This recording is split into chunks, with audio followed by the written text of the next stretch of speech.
It is now 10:15, and we're supposed to start. And while they're doing the techie piece, since I'm the opening act, so to speak, we'll get my part out of the way, and then make sure that Anna and Marion have the bulk of the time for this morning. This is the combination of not ready for prime time and also an opportunity for us to hear from one of the recipients of the Edgren Scholars Program. The Edgren Scholars Program is an opportunity for faculty and students to work together on a research project over the summer, and it reflects the importance of mentoring relationships that Bethel has with our students, and it's named after, did you ever think about this? J.A. Edgren. J. Edgren. Wow. So, Dr. Marion Larson is a professor of English and has been at Bethel since 1986. She has served in a number of different roles. Probably the most important ones have been Director of Writing, Faculty Development Coordinator, and Director of Honors Program. And now she gets to cap all of those experiences with the Edgren Scholars role as collaborator and mentor working with Anna Wilson. Anna Wilson is a senior double major in philosophy and English literature. She is from Worthington, Minnesota, so Minnesota grown, and she probably has stories about that. Most turkeys, although I was just informed that she played a rather admirable bear in a Shakespeare scene during England term last fall.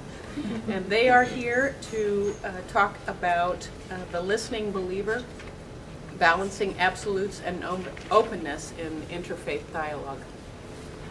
Welcome.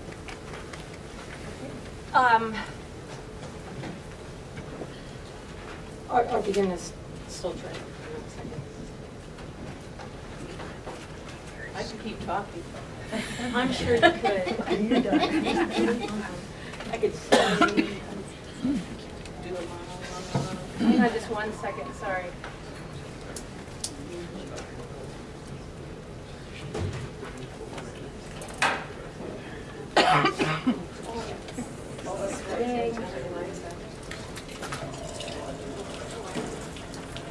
That's right, tomorrow is. One thing that I will say before, while we're waiting for the computer to get going, Anna and I figured just in the interest of time that we would script this. So we're going to be reading. We'll try to make meaningful eye contact with all of you, especially I'll try to make eye contact while Anna's reading, and then vice versa. So we'll see what we can do. We're going to be presenting together with Annie Taylor and Sarah Shady at the CCCU conference in later this month in Atlanta.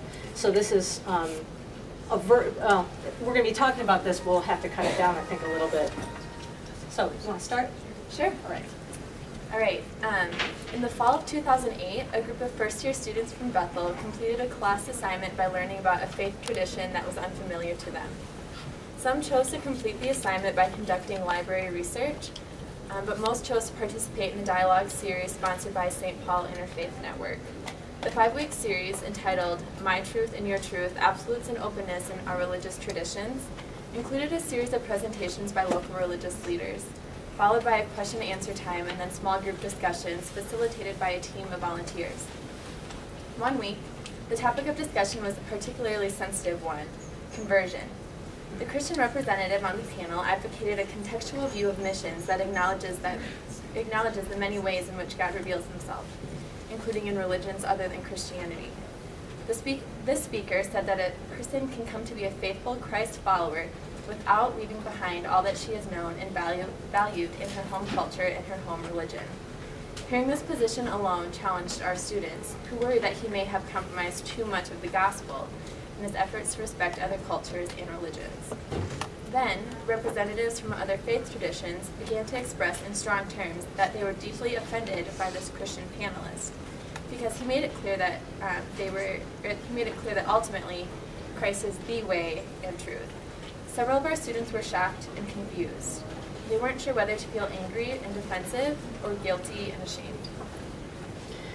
We have like 4 PowerPoint slides, and they're really awesome, including a diagram that Anna made, but we'll see if we get to it. But I'll keep going. Sarah Shady and I encouraged our students to come to this event because we want them to be prepared to navigate the reality of religious diversity in the 21st century. In fact, not only do we know that our students will have experiences with persons from different faith traditions in the future, we also want them to have these experiences because we believe that stretching them to encounter perspectives radically different from their own is important for their own intellectual, personal, and spiritual development. The various dynamics of this interfaith event made us wonder if we had pushed our students too far. We wondered how we should address the evening's conversations in our classroom the next morning. And we wondered how our classes might help prepare students for such difficult encounters in the future. In exploring this, we considered particular challenges and concerns that some Bethel students bring to interfaith dialogues by examining their written reflections, using a framework derived from Catherine Cornille's model of constructive dialogue. Cornille's discussion of the ideal conditions for dialogue is particularly useful because it provides a roomy yet stretching space for participants from a wide range of religious perspectives, from the religiously committed to what Robert Bushnell calls the spiritual shopper. Cornille's discussion, as Arthur Chickering would put it, helps to increase our sophistication about these issues. Her discussion also helps to bring to the foreground some of the virtues necessary for dialogue, as well as virtues that can be developed through participation in dialogue. In her recent book, The Impossibility of Interreligious Dialogue, Catherine Cornille explores 5 conditions for any fruitful and constructive dialogue. Her list: humility, commitment, interconnection, empathy, and hospitality. This list is neither surprising nor groundbreaking. Virtually everyone writing on the topic of interfaith dialogue includes some discussion of the need for participants to be aware of their own limitations, qualified by Cornille as humility, to be willing to seek out and appreciate the similarities between religions and between religious people, qualified by Cornille as interconnection, to go beyond a mere intellectual grasp of other religions, qualified by Cornille as empathy, and to cultivate an attitude of openness and receptivity to what they might learn from others. And here Cornille refers to hospitality. And most also recognize, as Cornille does, that participants bring with them various levels of commitment to the teachings and practices of a religious tradition. 2 things in particular make Cornille's exploration fruitful. First, her discussion of each condition is spacious, helping to illustrate the range of ways in which that particular condition might be realized, varying according to the participants and the purposes of the dialogue. By making room for differing degrees of each condition for dialogue, Cornille's picture enables participants from a range of religious perspectives to find a place at the table. When this happens, each can seek to understand and learn from the other's approach to religious truth, while being challenged and stretched in the process. I was just so excited we finally got this to work, and this is the one slide out of all of them that's the most awesome. Anna made this diagram after quite a bit of work. In addition to Cornille's spacious discussion of each separate condition for dialogue, her placement of these 5 conditions side by side enables us to consider how each one relates to the other, sometimes stretching, sometimes suggesting a boundary. Humility or empathy, for example, might by themselves make a person feel that she must be open to absolutely anything she might encounter in an interfaith dialogue. But commitment, Cornille's second condition, pulls in a different direction, reminding participants that they might spend some time, quote, not only informing, but also convincing the other of the truth of his or her own beliefs and practices. At the same time, hospitality, an attitude of openness and receptivity, helps keep commitment from being too rigid. Each condition also seeks to balance both the sense of solidarity with religious others emphasized particularly in Cornille's discussions of interconnection and of empathy, and the ways in which religions might remain separate from each other, emphasized particularly in Cornille's discussion of commitment, but also seen in her discussions of humility and hospitality. Cornille describes humility as the desire to learn, a desire that comes from awareness of the limitations of one's own understanding and experience. Some people will exhibit this humility by seeing even their own religious teachings and practices as limited, no better than those of other religions. Cornille calls this epistemic or doctrinal humility. Most of our evangelical students were not comfortable in submitting their religion to such a degree of scrutiny. In fact, some were troubled when they felt that their fellow dialogue participants or facilitators were asking them to do this. One student reported, quote, "I was very disappointed with the way that the interfaith dialogues seemed to push postmodern thinking and discredit the more traditional beliefs of Christianity. It was almost as if the goal of these dialogues was to point out faults in Christianity and to get Christians to reconsider their views." Even students like this one, unwilling to practice doctrinal humility, can still find room within Cornille's sense of humility by practicing what she calls cognitive vigilance, being open to constant correction and seeking to understand what their dialogue partners are saying. Such vigilance can be exercised, says Volker Kuster, by seeking to understand the religious other in a way that the other can recognize himself or herself in my perception. Cornille points out one of the biggest challenges for those convinced of the absolute and final truth of their own religion. They may find themselves listening to what they think are flaws in what their dialogue partners are saying, mentally preparing ways in which they might show the superiority of their own religion. Many of us as evangelical Christians, for example, have grown up believing that Christianity is a religion of grace, whereas other religions, such as Islam, are more legalistic or centered on human efforts to please a demanding God. As one student noted, to Muslims, Allah is a severe reckoning force. Christians believe in an all-powerful God, yet he is gentle to his beloved. He is a true father. Students holding such an understanding of Islam tend to hear comments about Allah's greatness or power or holiness as confirmation of their views, even though they themselves might speak of Christians as worshiping a great, powerful, and holy God. The preconceptions about other religions make it difficult for them to see the many parallels between their own beliefs and those held by others. For such a person, simply becoming aware of the tendency to find fault in others' religious beliefs is in itself the beginning of humility. Miroslav Volf provides a useful perspective on the kind of humility that can be developed even while retaining commitment to one's beliefs. In interfaith dialogue, says Volf, we try to see proponents of other faiths as they see themselves and to see ourselves as they see us. Some of this increased self-understanding can include, as McNeil notes, recognizing that even those who act and speak with good intentions can have a negative impact on others. The believer who grows in humility needs to learn to acknowledge this, coming to take responsibility for the harm that they or others have done in the name of religion, even if their intentions were loving. Cornille's second condition is commitment.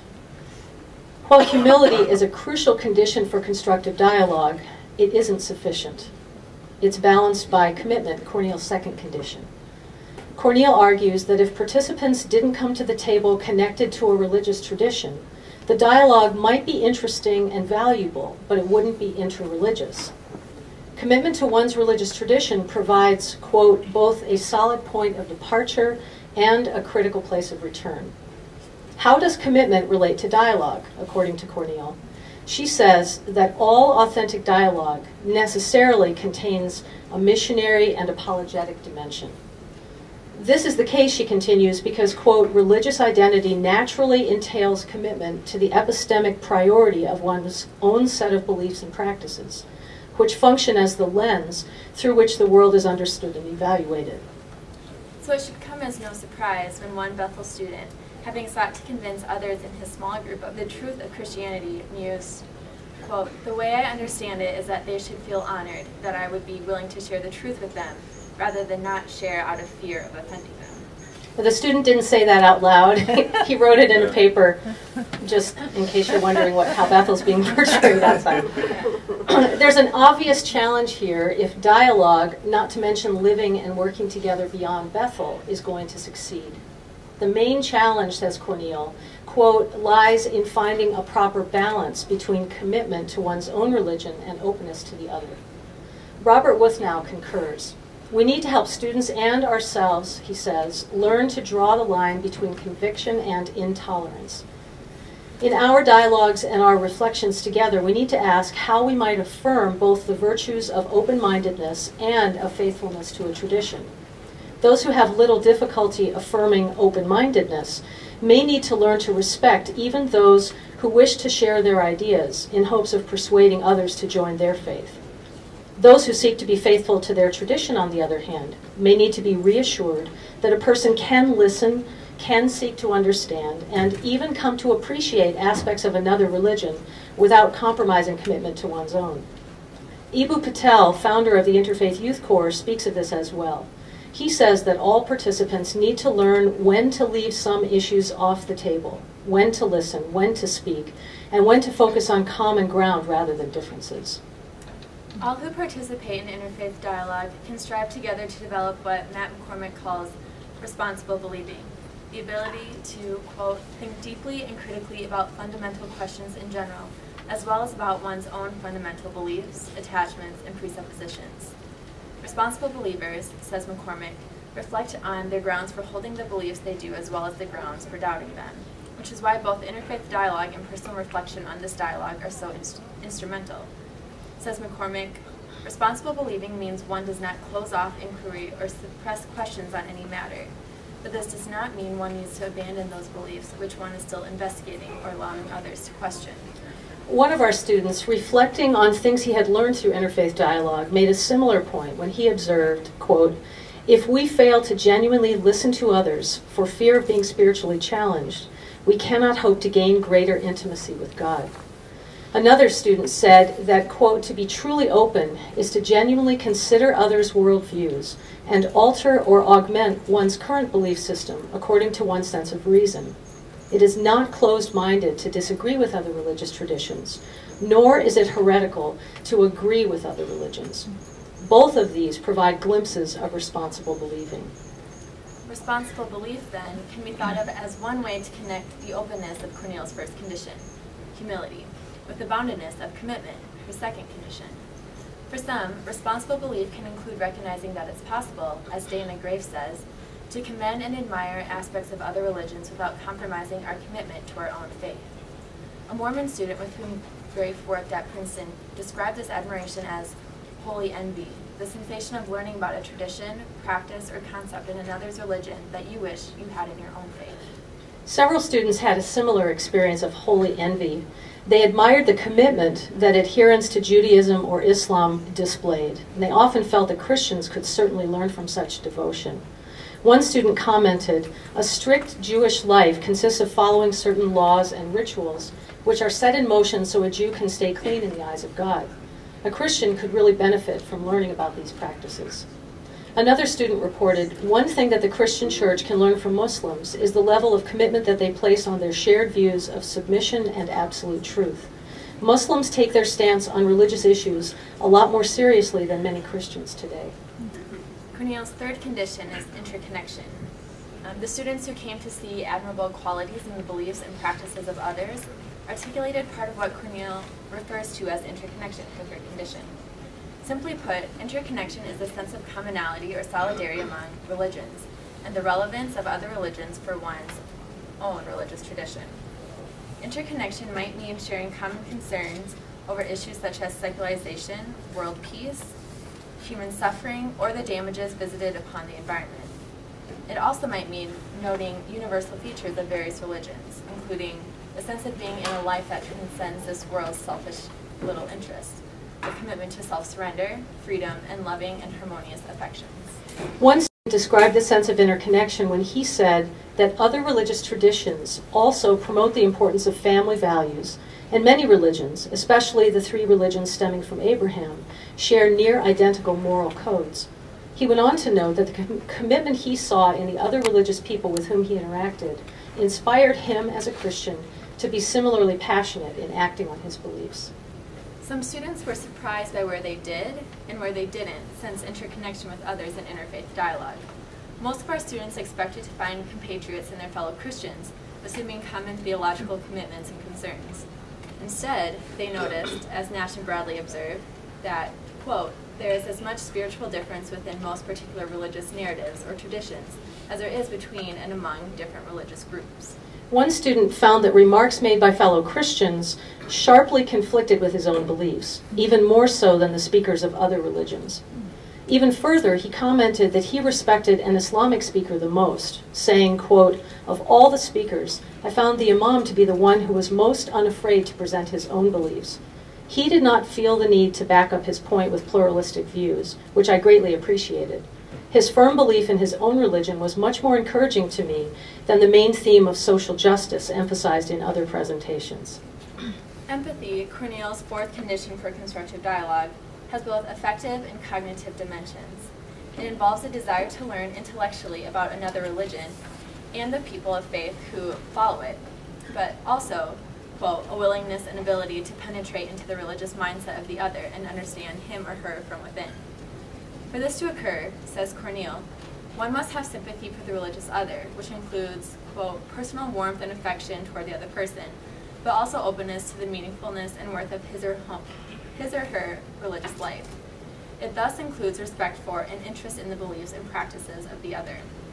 In other words, it is the process of humanizing the other, seeking to get to know members of other religious communities so that they become real people and not simply representatives of certain other religious traditions. Thus, notes Martin Marty, those who wish to develop empathy must make efforts to engage on a personal level with others. As we've already discussed regarding Cornille's third condition, interconnectedness, such engagement might lead to recognitions of similarity in past experience, in religious practices, in concerns or motivations, and even in beliefs. At minimum, such recognitions can help students come to see those who follow other faiths as real people who earnestly believe, as one of our students reflected. Some students, particularly those who attended several dialogues and thus began developing relationships with those in attendance, went beyond this recognition and even began challenging their own beliefs. One student asked this question, quote, "What about those other people, the professors and imams and rabbis, intellectual, deep people who seem to believe sincerely what they are saying? What if they are right?" A person seeking to reflect seriously on such a question, says Cornille, may have to exercise imagination in order to consider what the other's beliefs and practices mean, what they look like from the inside. When this occurs, a central goal of interfaith dialogue can be reached. Cornille refers to this as, quote, "a deeper understanding of the meaning of particular beliefs and practices that develops through an attempt to identify with the experiential life of the other." Even amid such empathy, however, one's core beliefs don't have to be disturbed. As one longtime participant in interfaith dialogue notes, "I still speak as a Jew, but a Jew with a Palestinian friend." Cornille describes hospitality, the fifth and final condition of constructive dialogue, as an attitude of openness and receptivity, even toward the differences between one's own religion and that of another, seeing those very differences as a possible source of truth. Hospitality toward the truth of the other, she continues, requires a recognition of the limitation or the partiality of one's own understanding of truth. Such a description certainly suggests that a person who is deeply committed to her own religious beliefs, as is the case for many of our evangelical students, is unlikely to demonstrate hospitality in this full sense. Cornille's discussion of hospitality still leaves room for even the most deeply committed participant, though, because she notes that within the concept of hospitality, there are a range of possibilities. She calls this range absence of hospitality, hospitality to similarity, and hospitality toward difference, each of which has value for participation in the dialogues we help to foster with our students. Absence of hospitality, while precluding the humility and empathy necessary for genuine dialogue, can still be productive because it may generate a form of mutual apologetics, which can, in turn, lead to a deeper understanding of the other tradition and occasionally to rectification of misconceptions of the other. Even participants with such a mindset, such as that exemplified by one student who understands the Bible to teach that, quote, "preserving Christian doctrine is more important than showing hospitality to those who do not share our beliefs." Even such a student can learn from interfaith dialogue to employ what Diana Eck calls bridging speech, the speech that enables communication with people whose religious presuppositions may be quite different.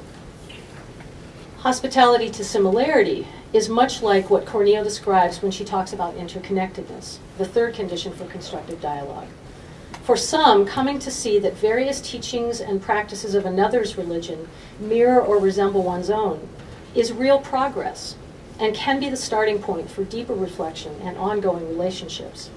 Even if interfaith discussions don't go much beyond this level, which may at times feel superficial, there still exists, says Gustav Niebuhr, quote, the possibility of someone hearing something for the first time. Sometimes people stumble across something they come to consider of real value, to explore and build on. This may be a piece of relatively basic information about another religion. It may be the recognition that religious others can share one's spiritual concerns or find similar practices edifying.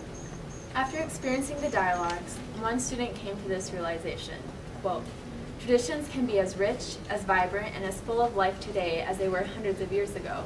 It is the enthusiasm of the people that makes faith come alive. Also valuable may be the opportunity to reconsider one's own beliefs in a more objective way, viewed through the vantage point of another. By gaining exposure to a variety of foreign and conflicting worldviews, wrote another student, we are forced to consider other religious traditions and re-examine our own faiths. Even though some discussions can feel uncomfortable or even threatening, it is that very feeling of discomfort that leads us to truly discover the reasons behind our beliefs. Hospitality to difference, the deepest level of hospitality according to Cornille, quote, involves a recognition that there might be elements of truth in the other religion of which one's own tradition has no previous knowledge or understanding. The greatest challenge here lies in balancing commitment to one's beliefs with a recognition of the limits of one's own understanding or even of one's own tradition. One student, for example, uses Muslim belief to illustrate a way that her own faith tradition may be lacking. She wrote, quote, while awe is seen as the glory of Allah, it appears that as Christians we have often tried to push the fear of the Lord aside. Our God is full of splendor, and in this we should rejoice. Being openly hospitable while also considering how to maintain one's own identity is an ongoing and complicated challenge. And now we have a couple paragraphs in which we tie everything together. And then we'd appreciate questions or feedback from you. Everyone has boundaries, not just those who are more conservative theologically. The boundaries may be easier to see in deeply committed religious students, such as the evangelical students whom we examined. But even those who are more inclusive in their thinking about religion have limits to what they may be willing to embrace or even imagine. When we seek to bring students together through interfaith dialogue, we need to welcome any who are even willing to try to interact with others across religious lines. Some students may need to be reminded that the purpose of such discussions is not doctrinal agreement. The purpose, notes Takim, is to increase sensitivity to others. Cornille puts it this way: the very attempt to enter into the religious worldview and experience of the other may widen one's religious horizon. It can also help us learn how to disagree without harming ourselves or each other. If we are to equip our students for participation in a pluralistic world, we need to work together to cultivate what Richard Withnow calls reflective pluralism. What does this look like?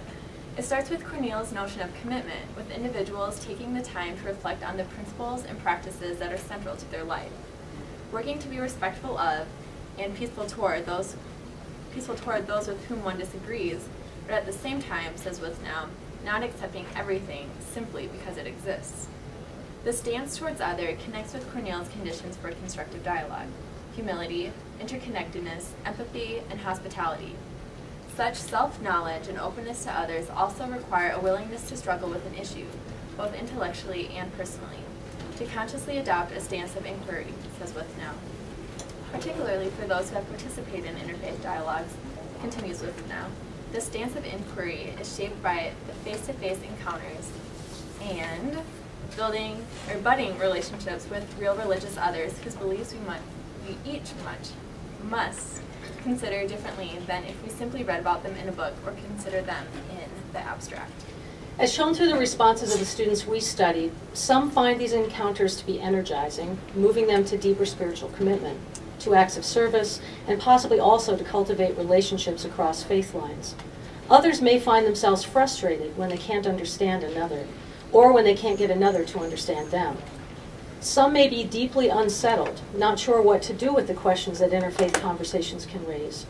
In each case, faculty, student affairs staff, and other campus personnel can provide the necessary challenge and support as we all learn to relate to each other amid our differences.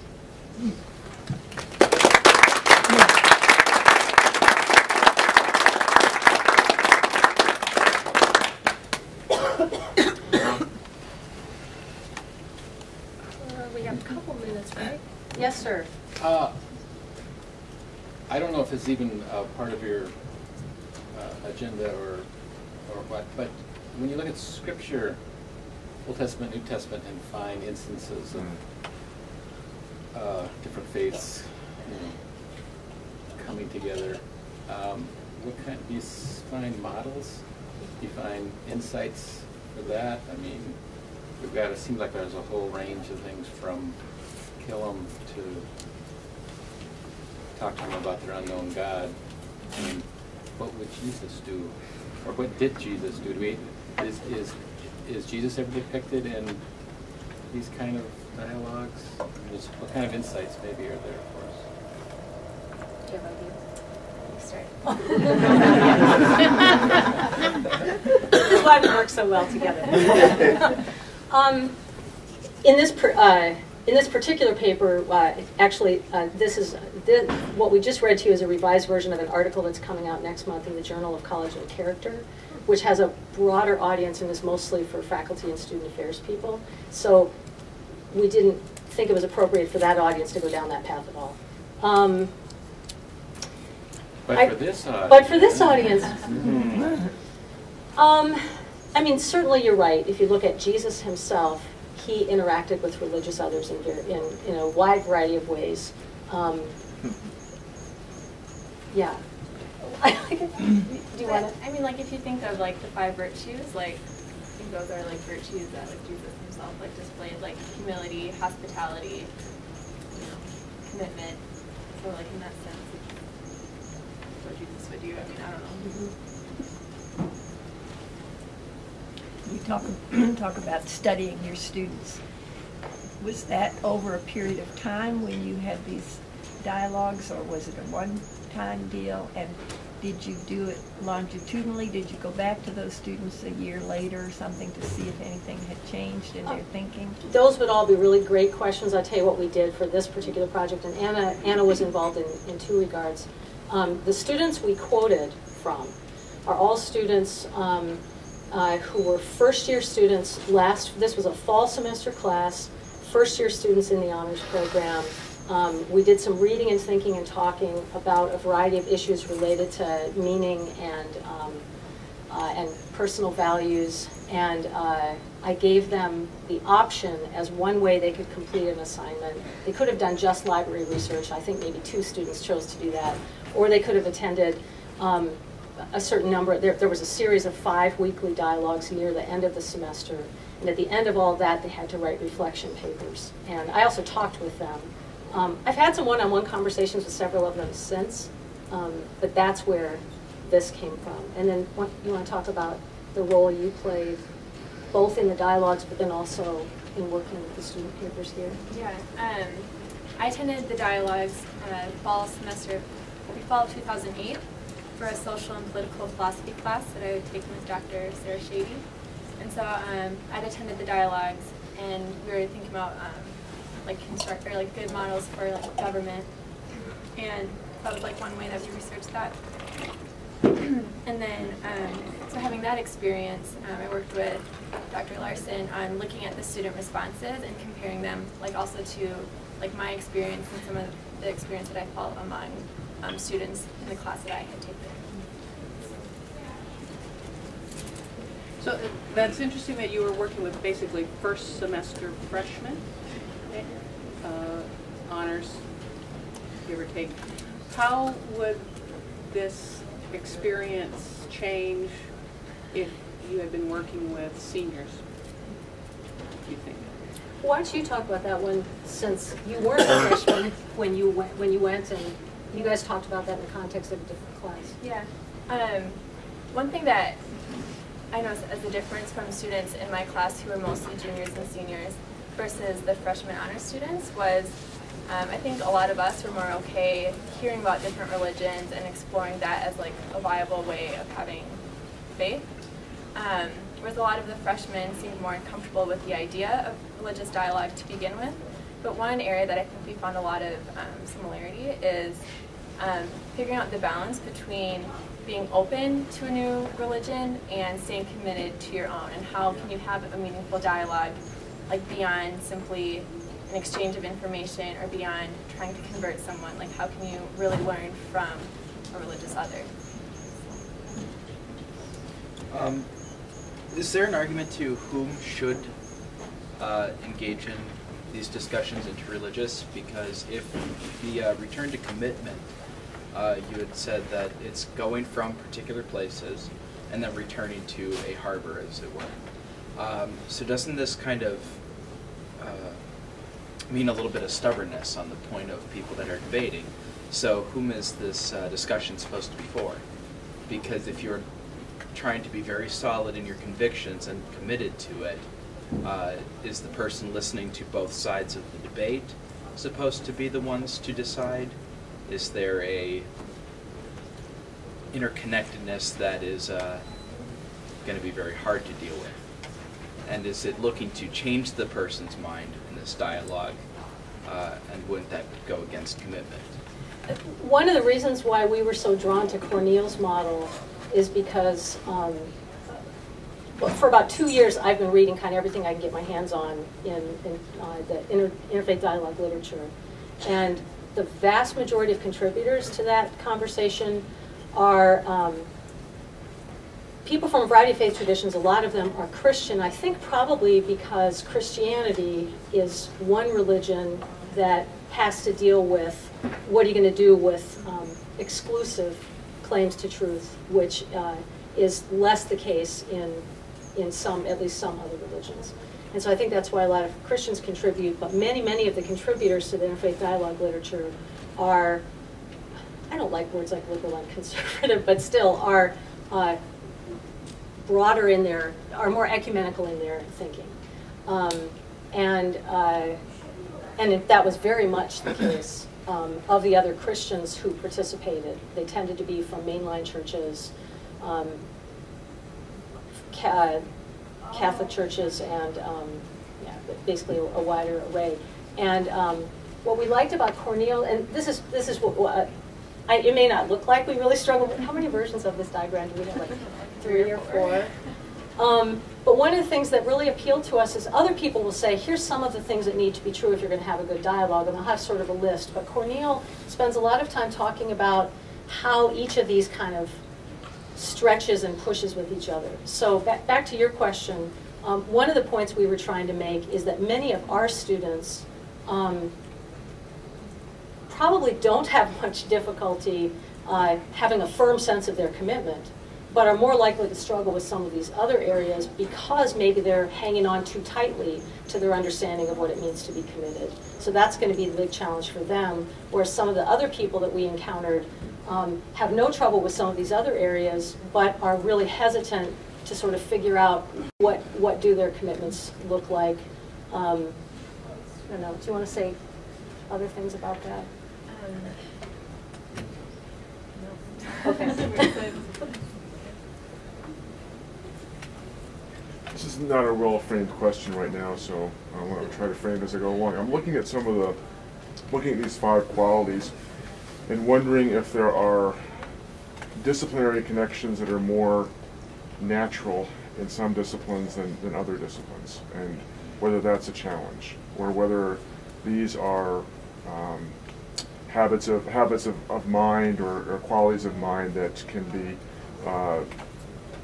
that you can tap into across disciplines. You know, for my own discipline of literary studies, I can look at a list like this and say, well, this actually says something about how you interpret literature. But if I'm coming at this from a different disciplinary perspective, these may pose different challenges for me. So I wonder if you've thought about the fact that your work is centered in the humanities as opposed to being centered in, say, the natural sciences. Did we talk about that? Well, about like sciences. No? How's that for a quick answer? We didn't really talk about it. I'm not an expert. I don't know.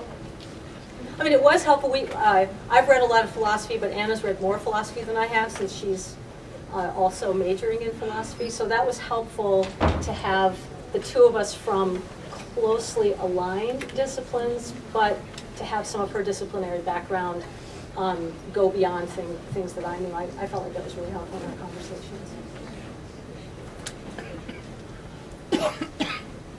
Anybody else have any questions?